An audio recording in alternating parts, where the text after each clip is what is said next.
പ്രകൃതിയുടെ ശക്തിക്ക് മുന്നിൽ മനുഷ്യൻ എത്ര ചെറുതാണെന്ന് വീണ്ടും ഓർമ്മിപ്പിക്കുകയാണ് ഭാവി ചുഴലിക്കാറ്റ്. ലക്ഷക്കണക്കിന് ആളുകളെ സുരക്ഷിത സ്ഥലങ്ങളിലേക്ക് മാറ്റേണ്ടി വന്നിരിക്കുകയാണ്. നിരവധി വീടുകൾക്കും റോഡുകൾക്കും കൃഷിയിടങ്ങൾക്കും നാശനഷ്ടമുണ്ടായിട്ടുണ്ട്. ജനങ്ങൾ ഇപ്പോൾ ആശങ്കയോടെയാണ് ഓരോ വാർത്തയും കാത്തിരിക്കുന്നത്. ശനിയാഴ്ച രാത്രി വൈകിയാണ് ഭാവി ചുഴലിക്കാറ്റ് കിഴക്കൻ ചൈനയിലെ തീരദേശ നഗരമായ തായ്ഷൌവിൽ കരതൊട്ടത്. മണിക്കൂറുകൾ ഏകദേശം 144 കിലോമീറ്റർ വേഗതയിലായിരുന്നു കാറ്റ് വീശിയത്. കരതൊട്ടതിനു ശേഷം കാറ്റിന്റെ വേഗം കുറയാൻ തുടങ്ങിയെങ്കിലും ശക്തമായ മഴ ഇപ്പോഴും വലിയ ഭീഷണിയായി തുടരുകയാണ്. പല പ്രദേശങ്ങളിലും വെള്ളക്കെട്ടും പ്രളയ സാധ്യതയും നിലനിൽക്കുന്നതിനാൽ അധികൃതർ ജാഗ്രത തുടരുകയാണ്. ചുഴലിക്കാറ്റ് എത്തുന്നതിന് മുമ്പ് തന്നെ ചൈന വലിയ മുൻകരുതൽ നടപടികളാണ് സ്വീകരിച്ചത്. തായ്ഷൌ ഉൾപ്പെടുന്ന സെജിയാൻ പ്രദേശത്ത് നിന്ന് മാത്രം 17 ലക്ഷത്തിലധികം ആളുകളെ സുരക്ഷിത കേന്ദ്രത്തിലേക്ക് മാറ്റി. അതിനു പുറമെ ഫുജിയാൻ, ബെയ്ജിംഗ് തുടങ്ങിയ പ്രദേശങ്ങളിൽ നിന്ന് 1 ലക്ഷത്തിലധികം പേരെയും ഒഴിപ്പിച്ചു. ഷാങ്ഹായിൽ നിന്ന് മാത്രം 34,000 പേരെ സുരക്ഷിത സ്ഥലങ്ങളിലേക്ക് മാറ്റിയിട്ടുണ്ട്. ജനങ്ങളുടെ ജീവൻ രക്ഷിക്കുക എന്നതാണ് സർക്കാരിന്റെ പ്രധാന ലക്ഷ്യം. അതുകൊണ്ട് തന്നെ അപകട സാധ്യതയുള്ള പ്രദേശങ്ങളിൽ നിന്ന്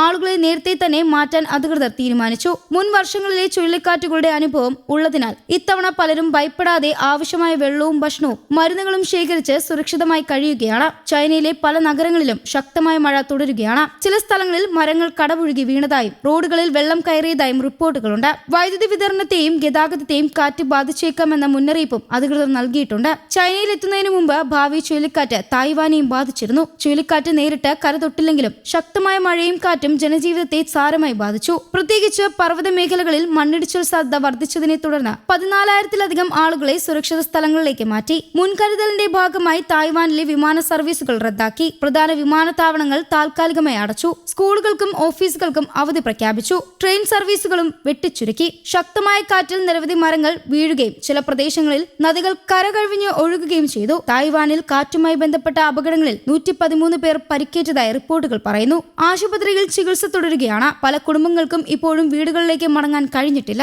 അതേസമയം ഏറ്റവും വലിയ ദുരിതം നേരിട്ടത് ഫിലിപ്പീൻസ് ആണ്. ഭാവി ചുഴലിക്കാറ്റിന്റെ സ്വാധീനത്തിൽ തെക്കു പടിഞ്ഞാറൻ കാലവർഷം ശക്തമായതോടെ രാജ്യത്തിന്റെ പല ഭാഗങ്ങളിലും കനത്ത മഴയും പ്രളയവും ഉണ്ടായി. നിരവധി വീടുകൾ വെള്ളത്തിനടിയിലായി. റോഡുകളും പാലങ്ങളും തകർന്നതോടെ പല സ്ഥലങ്ങളും ഒറ്റപ്പെട്ടു. ഏറ്റവും ദുഃഖകരമായ വാർത്ത മരണസംഖ്യയാണ്. ഇതുവരെ ലഭിച്ച വിവരങ്ങൾ പ്രകാരം ഫിലിപ്പീൻസിൽ 17 പേർക്ക് ജീവൻ നഷ്ടമായി. കാണാതായവർക്കായി തിരച്ചിൽ തുടരുകയാണ്. ദുരിതാശ്വാസ പ്രവർത്തനങ്ങളും രക്ഷാപ്രവർത്തനങ്ങളും വിവിധ ഭാഗങ്ങളിൽ പുരോഗമിക്കുകയാണ്. പ്രകൃതി ദുരന്തങ്ങൾ വരുമ്പോൾ ഏറ്റവും കൂടുതൽ ബുദ്ധിമുട്ട് അനുഭവിക്കുന്നത് സാധാരണ ജനങ്ങളാണ്. ഒരു നിമിഷം കൊണ്ട് വീടും സ്വത്തും ഉപജീവന മാർഗവും നഷ്ടമാകുന്ന അവസ്ഥയാണ് പല കുടുംബങ്ങളും നേരിടുന്നത്. സുരക്ഷിത കേന്ദ്രങ്ങളിൽ കഴിയുന്നവർക്ക് ഭക്ഷണവും കുടിവെള്ളവും മരുന്നും എത്തിക്കാൻ സർക്കാർ സംവിധാനങ്ങൾ സന്നദ്ധ പ്രവർത്തകരും ഒരുമിച്ച് പ്രവർത്തിക്കുകയാണ്. കാലാവസ്ഥാ വിദഗ്ധർ ഇപ്പോഴും ജാഗ്രത പാലിക്കണമെന്ന മുന്നറിയിപ്പ് നൽകുന്നുണ്ട്. കാറ്റിന്റെ ശക്തി കുറഞ്ഞാലും കനത്ത മഴയും പ്രളയവും മണ്ണിടിച്ചിലും ഇനിയും വലിയ അപകടങ്ങൾ സൃഷ്ടിക്കാമെന്നാണ് വിലയിരുത്തൽ. അതുകൊണ്ട് തന്നെ അപകട സാധ്യതയുള്ള പ്രദേശങ്ങളിലുള്ളവർ അധികൃതരുടെ നിർദ്ദേശങ്ങൾ കൃത്യമായി പാലിക്കണമെന്ന് ആവശ്യപ്പെട്ടിട്ടുണ്ട്. ഭാവി ചുഴലിക്കാറ്റ് വീണ്ടും ഒരു കാര്യം ലോകത്തെ ഓർമ്മിപ്പിക്കുകയാണ്. പ്രകൃതിയുടെ മുന്നിൽ മനുഷ്യന്റെ എല്ലാ ശക്തിക്കും ഒരു പരിധിയുണ്ട്.